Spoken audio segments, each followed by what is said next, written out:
സത്യത്തിൽ ആ വാർത്ത നിങ്ങൾ പത്രക്കാരെന്നുള്ള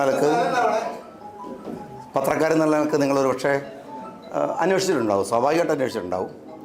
പക്ഷെ അതിനകത്ത് വേറെയും ചില സംഭവങ്ങളുണ്ടായിരുന്നു. എന്ന് വെച്ചാൽ അവിടെ ഈ കൈരളിയുടെ ഒരു ലേഖകൻ എന്ന് പറഞ്ഞ് സ്വയം പരിചയപ്പെടുത്തിയ ഒരു ഷാജഹാൻ എന്ന് പറയുന്ന ഒരാൾ വളരെ അവിഹിതമായ ഒരു കാര്യം ഞാനവിടെ ചെന്നപ്പോൾ ആവശ്യപ്പെട്ടിരുന്നു.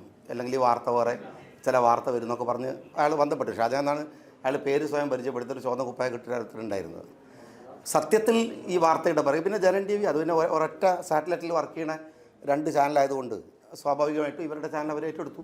മുഖ്യധാര മീഡിയകളൊന്നും അത് കൊടുത്തില്ല, വസ്തുതകൾ അറിയുന്നതുകൊണ്ട് കൊടുത്തില്ല. പക്ഷെ സംഭവിക്കുന്ന കാര്യം അതല്ല. യഥാർത്ഥത്തിൽ കേരളത്തിലെ തദ്ദേശ സ്വയംഭരണ വകുപ്പ് ഏറ്റെടുത്തപ്പോൾ ഞാൻ മനസ്സിലാക്കിയ ഒരു കാര്യം എന്ന് വെച്ചാൽ വ്യത്യസ്തമായ ഡിപ്പാർട്ട്മെൻറ്റുകളിൽ നിങ്ങൾ വേണമെങ്കിൽ ഒരു എൻക്വയറി അടക്കം LSTD വകുപ്പിനകത്ത് പ്രത്യേകിച്ച് കുടുംബശ്രീയിലടക്കം കുടുംബശ്രീ, ക്ലീൻ കേരള, ഇങ്ങനെ കുറേ മിഷനുകളുണ്ട്. ഇതിനകത്തൊക്കെ അപകടകരമായ വിധത്തിലുള്ള ആളുകൾ ചുമ്മാ ഇരുന്ന് വലിയ ശമ്പളം വാങ്ങുന്ന ഒരവസ്ഥ അവിടങ്ങളിലൊക്കെ ഉണ്ട്. എന്ന് വെച്ചാൽ പാർട്ടിയുടെ താല്പര്യത്തിന് കുറേ ആളുകൾ കൊണ്ടുപോയി വെക്കുക. അവിടെ നിങ്ങളൊക്കെ പത്രക്കാരൊക്കെ വാങ്ങുന്ന ശമ്പളം എത്ര നിങ്ങൾ ആലോചിച്ചാൽ മനസ്സിലാവും. IAS ഉദ്യോഗസ്ഥന്മാരെക്കാൾ കൂടുതൽ ശമ്പളം വാങ്ങുന്ന പാർട്ടി നോമിനികൾ ഇത്തരം പോസ്റ്റുകളിലുണ്ട്.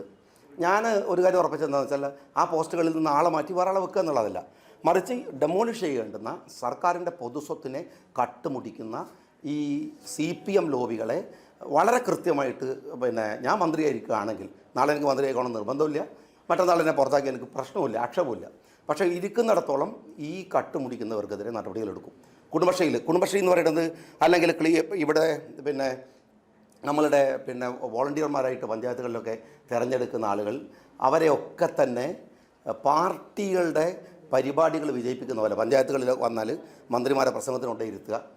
ഈ ആളുകളെ ഇങ്ങനെ മിസ്യൂസ് ചെയ്യുന്ന ഒരു പാർട്ടി സിസ്റ്റം ഇതിനകത്ത് നിൽക്കുന്നുണ്ട്. അത് പൊളിക്കുക എന്നുള്ളത് തന്നെയാണ് കുടുംബശ്രീയുടെ യഥാർത്ഥ ലക്ഷ്യത്തിലേക്ക് അവരെ കൊണ്ടുവരിക എന്നുള്ളത് ഗവൺമെൻറ്റിൻ്റെ നിർബന്ധപൂർവ്വമുള്ളൊരു എയിമാണ്. അതിനുവേണ്ടി ശ്രമിക്കുന്നതിൻ്റെ ചൊറിച്ചിലും കഴപ്പുമാണ് സത്യത്തിൽ കൈരളിയും അതുപോലെ തന്നെ ജനം TV ഒക്കെ തീർക്കുന്നത്. അതിൻ്റെ മുമ്പിൽ ഏതായാലും നിന്ന് കൊടുക്കാൻ തീരുമാനിച്ചിട്ടില്ല. രണ്ടാമത്തെ കാര്യം എന്താണെന്ന് വെച്ചാൽ ഈ ഇന്നലത്തെ ഇൻസിഡൻറ്റ് എന്ന് പറയുന്നത് എനിക്ക് ഓർമ്മ പോലും ഇല്ല. ഞാൻ എന്താ സംഭവിച്ചതെന്ന് എനിക്കറിയില്ല. ഞാൻ അവിടെ ചെല്ലുന്നു, സുധാകരൻ MLA അവിടെ ഉണ്ടായിരുന്നു. ഞങ്ങൾ 2 പേരും ഒരു സെക്കൻഡ് പോലും റോട്ടിൽ നിന്നിട്ടില്ല, കാറിൽ നിന്ന് ഇറങ്ങിയിട്ട് നിന്നിട്ടില്ല. ഞാൻ എത്തുന്ന റൈറ്റ് ടൈമിൽ അവിടെ എത്തുന്നു, നേരെ പരിപാടിയിലേക്ക് പോകുന്നു. അവിടെ അതല്ലാത്ത ഒന്നും ഞങ്ങൾ നേരിട്ട് നടത്തുന്ന പരിപാടിയാണ്, അല്ലാതെ വേറെ ആരും അവിടെ ആലപ്പുഴയിലെ ആളുകൾ നടത്തുന്നതല്ല. സംസ്ഥാന ഗവൺമെൻറ്റിൻ്റെ പ്രോഗ്രാമാണ്, അതിൻ്റെ ഫണ്ടിങ് അടക്കം സംസ്ഥാന ഗവൺമെൻറ്റിൻ്റെതാണ്. ഞങ്ങൾ നടത്തുന്ന പരിപാടിയാണ്. അതുകൊണ്ട് ഞങ്ങളതൊക്കെ നേരത്തെ തന്നെ എല്ലാ സജ്ജീകരണങ്ങളും അവിടെ ഉണ്ടായിരുന്നു. ബീച്ചിലായതുകൊണ്ട് എനിക്ക് തോന്നുന്നത് ഞങ്ങൾ പോകുന്ന വഴിയിൽ ഒരു കാർപ്പറ്റ് ഇട്ടിരുന്നു ഞാൻ പിന്നെ കാണുമ്പോൾ എനിക്ക് മനസ്സിലാവുന്നുണ്ട്. അതൊന്നും അവിടെ ശ്രദ്ധയിലുണ്ടായിരുന്നില്ല. ഇവിടെ പരിപാടികൾക്ക് പോകുമ്പോൾ കുറേ പ്രമാണിമാർ ഭരിച്ചിരുന്ന സ്റ്റേറ്റ് ആണല്ലോ. പ്രത്യേകിച്ച് സഖാവ് പിണറായി വിജയൻ്റെ നേതൃത്വത്തിലുള്ള ആളുകൾ നമ്മൾ കണ്ടതാണ്. വയലിറങ്ങണമെങ്കിൽ സ്പെഷ്യൽ ഷൂസ്, നടക്കണമെങ്കിൽ വേറെ, മൈക്കൊന്ന് കംപ്ലയിൻറ്റ് വരുമ്പോഴത്തേക്ക് മൈക്ക് ഓപ്പറേറ്ററുടെ അച്ഛനെ തെറി വിളിക്കുക എന്നൊക്കെ തുടങ്ങിയ ആക്ഷേപങ്ങൾ നമ്മൾ കണ്ടതാണ്. ഞങ്ങളൊക്കെ മണ്ണിൽ വളർന്നവരാണ്, മണ്ണിൽ ചവിട്ടി ജീവിച്ചവരാണ്, ആ മണ്ണിൽ തന്നെ തിരിച്ചു പോകണമെന്ന വിശ്വാസവും ധാരണയുള്ളവരാണ്. അതുകൊണ്ട് എന്നെങ്ങനെ എന്താ പറയുക കുറേ ഹിന്ദു തീവ്ര BJP ചാരനാക്കുക, മുസ്ലിം തീവ്രവാദിയാക്കുക, ഇപ്പോൾ ഒരു അഹങ്കാരിയാക്കി മാറ്റാമെന്നൊക്കെ വിചാരിക്കണമെങ്കിൽ അവിടെ മനസ്സിൽ വെച്ചാൽ മതി. ഞാൻ എൻ്റെ ഒരു മന്ത്രി എന്നുള്ള നിലക്ക് വളരെ കൃത്യമായിട്ട് ഏൽപ്പിക്കപ്പെട്ട ചുമതല നടത്താൻ മുന്നോട്ട് പോകും. അത് ഇത്തരത്തിലുള്ള ഞാൻ കേരളത്തിലെ മീഡിയകളോട് ഹൃദയപൂർവ്വം പറയുന്നു, വളരെ മര്യാദയിൽ അവരുടെ ഉത്തരവാദിത്വം നില കാണിച്ചു എന്നുള്ളതാണ്. സത്യം പറഞ്ഞാൽ അവർ അന്വേഷിച്ചിട്ടുണ്ടാവും, പോയി നോക്കിയിട്ടുണ്ടാവും.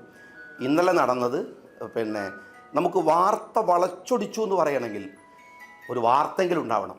വളച്ചൊടിച്ചു എന്ന് പറയണമെങ്കിൽ ഒരു വാർത്ത ഉണ്ടാവണം. വാർത്ത പോലും ഇല്ലാത്ത ഒരു കള്ളക്കളവ് കൈരളി ഇതുവരെ എന്ന് വെച്ചാൽ സർക്കാരിനെ തിന്ന് ജീവിക്കായിരുന്നു ഇത്രയും കാലം കൈരളിയൊക്കെ. ഇനിയിപ്പോൾ അത് കഴിയാത്തത് കൊണ്ട് വേറെ വല്ല തട്ടിപ്പിന് ഇറങ്ങുന്നതിൻ്റെ ഭാഗമായിട്ടാണ് ഇന്നലത്തെ വാർത്ത എന്നാണ് ഞാൻ വിചാരിക്കുന്നത്. സ്ത്രീകളുടെ അവരെ ഹോണർ ചെയ്യാൻ, അവർക്ക് ഒരു വുമൺ എംപവർമെൻറ്റ് എന്നൊക്കെ പറയുന്നത്, ഞാൻ പറഞ്ഞല്ലേ, ഞാൻ സത്യത്തിൽ ഈ ജെൻഡർ ഇക്വാലിറ്റിക്ക് പോലും എതിരായിട്ട് പറയുന്ന ആളാണ്. ജെൻഡർ ജസ്റ്റിസാണ് നമുക്ക് വേണ്ടത്. സ്ത്രീകളെ ബഹുമാനിക്കുക എന്നുള്ളതല്ല, അവർ ബഹുമാനം അർഹിക്കുന്നത് നമ്മുടെ ഒരു ഔദാര്യപൂർവ്വം സ്ത്രീകളെ ബഹുമാനിക്കണം. സ്ത്രീകളെ നമ്മൾ സമന്മാരായി അങ്ങനെ ഔദാര്യമൊന്നും സ്ത്രീകൾക്ക് ആവശ്യമില്ല. അവർ വളരെ ശാക്തീകരിക്കപ്പെട്ട ഒരു വിങ്ങാണ്, ഒരു ശക്തിയുള്ള വിഭാഗമാണ്. അവരിങ്ങനെ എപ്പോഴും നമ്മളെന്തോ കുറേ ആളുകൾ അവരെ നോക്കുന്ന ആളുകൾ, എന്നിട്ട് അവരിങ്ങനെ നമ്മളുടെ കാരുണ്യത്തിൽ വളർന്നു വരുന്ന ആളുകൾ അങ്ങനെയൊന്നുമല്ല. അവരൊക്കെ ഇൻഡിവിജ്വലാണ്, അവർക്ക് നമ്മളെക്കാൾ കഴിവും ശക്തിയുള്ള എത്രയോ സ്ത്രീ സമൂഹങ്ങൾ കേരളത്തിൽ രൂപപ്പെട്ടു വന്നിട്ടുണ്ട്. ആ സമൂഹത്തെ അന്തസ്സോടെ അഭിമാനത്തോടെ മുന്നോട്ട് പോകുന്നത് കാണുമ്പോൾ അവരെ അതിൽ സന്തോഷിക്കുന്ന, അതിനവർക്ക് നമ്മളെക്കൊണ്ട് അവരുടെ കൂടെ ചേർന്ന് വർക്ക് ചെയ്യാവുന്ന, അവർക്ക് ശക്തി പകർന്നു കൊടുക്കാൻ നമുക്കാവുമെങ്കിൽ ചെയ്യാവുന്ന പണിയാണ് ഗവൺമെൻറ് ചെയ്യുന്നത്. അതിൽ ഭീഷണിയൊന്നുമല്ല. പക്ഷേ ഒരു ഈജിയൻ തൊഴുത്ത് പോലെ നിങ്ങൾ അതിശയകരമായ വിധത്തിൽ ആ എണ്ണം പറഞ്ഞാൽ നിങ്ങൾ വിട്ടും കോടിക്കണക്കിന് രൂപ സർക്കാരിൻ്റെത് പറ്റുന്ന ആളുകൾ, CPM ലേബലുള്ള ആളുകൾ ഇതിനകത്തൊക്കെ ഉണ്ട്. ഞാനിതിൻ്റെ മന്ത്രിയാണെങ്കിൽ ഇത്തരത്തിലുള്ള അട്ടകളെ വലിച്ചു പുറത്തിടുക തന്നെ ചെയ്യും. അതിന് കൈരളിയുടെ കരച്ചിലുണ്ടെന്നും അത് അവസാനിക്കാൻ പോകും. ഒരു യോഗ്യതയില്ലാത്ത ആളുകൾ എന്ന് വെച്ചാൽ അങ്ങനെ പറയാൻ കഴിയും. ഞാൻ പുറത്തേക്ക് വരെ നോക്കിയാൽ മതി. എന്ന് വെച്ചാൽ ഒരു ഫാക്കൽറ്റിയുടെ വയസ്സ് 80 മുകളിലാണ്. ഒരു ഫാക്കൽറ്റി എന്ന് പറഞ്ഞാൽ നിങ്ങൾ വിചാരിക്കണമല്ല, 1 ലക്ഷം രൂപയോളം മാസ ശമ്പളം വാങ്ങുന്ന ഒരു ഫാക്കൽറ്റിയുടെ വയസ്സ് 80 മുകളിലാണ്. ഒന്നൊന്നുമല്ല, എത്ര ആളെ ഞാൻ പുറത്താക്കി നിങ്ങൾ നോക്കിയാൽ മതി. CPM കേഡർമാരായിട്ടുള്ള ഫാക്കൽറ്റികൾ 80 വയസ്സുള്ള ആളുകൾ ഈ ന്യൂജൻസി കുട്ടികളോടും പുതിയ തലമുറയോടും എന്താ സംസാരിക്കാൻ പോണത്? അവരെ വേണ്ടെന്നല്ല, ഞാൻ 80 വയസ്സുള്ള ഒരു ഇരിക്കേണ്ടതും അവരെ ബഹുമാനിക്കേണ്ട സ്ഥലമുണ്ട്. പക്ഷേ അവർ പുതിയ തലമുറയുടെയും പുതിയ കാലത്തെയും അപ്ഡേറ്റ് ചെയ്യാത്ത ഈ ഏജൻസികളെ ആയി വന്നവരെ മാറ്റുകയും അവിടെ പുതിയ ആളുകളെ കൊണ്ടുവരികയും ചെയ്യും. അവരെ ഡിസ്റെസ്പെക്റ്റ് ചെയ്യല്ല, അവരെ 80 വയസ്സുള്ള ആ രീതിയിലാണ് ബഹുമാനിക്കേണ്ടത്. അല്ലാതെ പുതിയ ജൻസി കുട്ടികൾക്ക് ക്ലാസ് എടുക്കാൻ വേണ്ടിയിട്ട് CPMൻ്റെ മെമ്പർഷിപ്പ് ഉണ്ടെന്നുള്ളതുകൊണ്ട് കൊണ്ടുപോയി നടക്കാൻ എന്തായാലും പറ്റില്ല. പുറത്താക്കുകയല്ല, അത് ഓരോ സ്ഥലത്ത് ക്ലീൻ ചെയ്ത് വരുന്നത് നിങ്ങൾ അന്വേഷിച്ചാൽ മതി. അങ്ങനെ കണക്കൊന്നും ഞാൻ കയ്യിൽ വെച്ചിട്ടില്ല. ഏതായാലും ഞാൻ ഒരു കാര്യം ആദ്യമേ പറഞ്ഞു, കുടുംബശ്രീക്കകത്തൊക്കെ അള്ളിപ്പിടിച്ചിരിക്കുന്ന ഈ അട്ടകളെ അവരെ ഒഴിവാക്കുക തന്നെ ചെയ്യും. കേരളത്തിൽ ഗവൺമെൻറ്റിൻ്റെ പണം തിന്ന് നിൽക്കുന്ന ഇത്തരത്തിലുള്ള CPM കേഡറുകളെ ഒരു സംശയക്കാരും വിചാരിക്കേണ്ട. അതിന് കൈരളി ഇങ്ങനത്തെ കുറേ കള്ളക്കഥകൾ ജനം TVനെയും കൂട്ടി നടത്തിയാലൊന്നും നടക്കാൻ പോണില്ല. വേട്ടയാടപ്പെട്ടുകൊണ്ടിരിക്കുന്നതിൻ്റെ ബേസും അതാണ്. കേരള നിയമസഭയിൽ ആദ്യമായിട്ട് വീണക്കെതിരെ സംസാരിച്ച ഒരാളാണ് ഞാൻ. എന്തായിരുന്നു പറഞ്ഞത് എനിക്കറിയാം. ഇപ്പോഴാണ് റിയാസ് പറഞ്ഞത് എന്താണ് EDയുടെ അന്വേഷണം ഞങ്ങൾ നേരിടുമെന്ന് അറിയാൻ എന്തോ ഔദാര്യമായിട്ടത്. എന്തായാലും നേരിടേണ്ടി വരും, വിടാൻ പോണില്ല, അന്വേഷണം നടക്കട്ടെ. എന്തായിരുന്നോ ഞാൻ പറഞ്ഞത്, പിണറായി വിജയൻ, മകൾ, കുടുംബം, എന്തായാലും അതാണ് വാർത്ത. നിങ്ങളൊക്കെ അത് കൊടുക്കുന്നു എന്നുള്ളതിൽ, അതിന് പ്രാധാന്യം കൊടുക്കുന്നു എന്നുള്ളതിൽ സന്തോഷമുണ്ട്. ആ വാർത്തക്ക് പകരം ഈ ചൊറിയൻ വാർത്തകൾ കൊണ്ടുവന്നിട്ട് അതിനെ മറക്കാനാണ് EDയും കേരളത്തിലെ CPMും തമ്മിലുള്ള ബന്ധമാണ് ജനം TVയും കൈരളിയും തമ്മിലുള്ള ബന്ധം. ഏകദേശം ഒരേ ധാരണയാണ്. ഒറ്റ സാറ്റലൈറ്റിൽ നിന്ന് പുറപ്പെടുന്ന 2 ചാനലുകളാണ്. അപ്പോൾ അതിൻ്റെ പ്രശ്നമാണത്. ആ വാർത്ത അവിടേക്ക് തന്നെ എത്തുന്നു. തീർച്ചയായിട്ടും അവർ ചെയ്ത പാപത്തിൻ്റെ ശമ്പളം അവർക്ക് കിട്ടിക്കൊണ്ടിരിക്കുന്നു. പ്രമേയം അവർ പാസ്സാക്കും, യോഗത്തിൽ പ്രശ്നം ഉണ്ടാകും. എന്താണ് ഈ മേഖലയിൽ MLA എന്ന നിലയിൽ കൂടി താങ്കളുടെ പ്രതികരണം? അതൊന്നുമല്ല, അങ്ങനെ പൊളിറ്റിക്കൽ വാർത്തകളാണ്. അതിനകത്ത് എന്താണെന്നുള്ള പാർട്ടിയുടെ വിപ്പ് കൊടുത്തിട്ടുണ്ടെന്നാണ് ഞാൻ കേൾക്കുന്നത്. ഇന്നലെ അങ്ങനെ മണ്ഡലം കമ്മിറ്റി എന്ന് പറഞ്ഞാൽ പാർട്ടി നിങ്ങൾ ഉദ്ദേശിക്കുന്നത് കുഞ്ഞാലിക്കുട്ടി സാഹിബാണെങ്കിൽ അദ്ദേഹത്തിൻ്റെ എളാപ്പൻ്റെ മോനാണ്, അനുജ ജ്യേഷ്ഠൻ്റെ മോനാണ് നിയോജകമണ്ഡലം മുസ്ലിം ലീഗിൻ്റെ പ്രസിഡന്റ്. അപ്പോൾ അങ്ങനെ ഒരു തർക്കം എന്തായാലും ആ തരത്തിൽ ബന്ധു ഉണ്ടാവുമെന്ന് ഞാൻ വിചാരിക്കണില്ല. അന്വേഷിച്ചു നോക്കാം.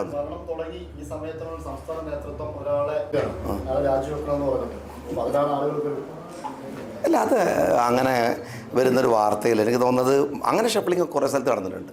ഇവിടെ മാത്രമല്ല, ഭരണം വന്നതോടുകൂടെ MLAമാർ പാർട്ടി പദവികൾ വഹിക്കുന്നവരൊക്കെ അങ്ങോട്ടും ഇങ്ങോട്ടൊക്കെ ഷഫ്ലിംഗൊക്കെ നടന്നിട്ടുണ്ട്.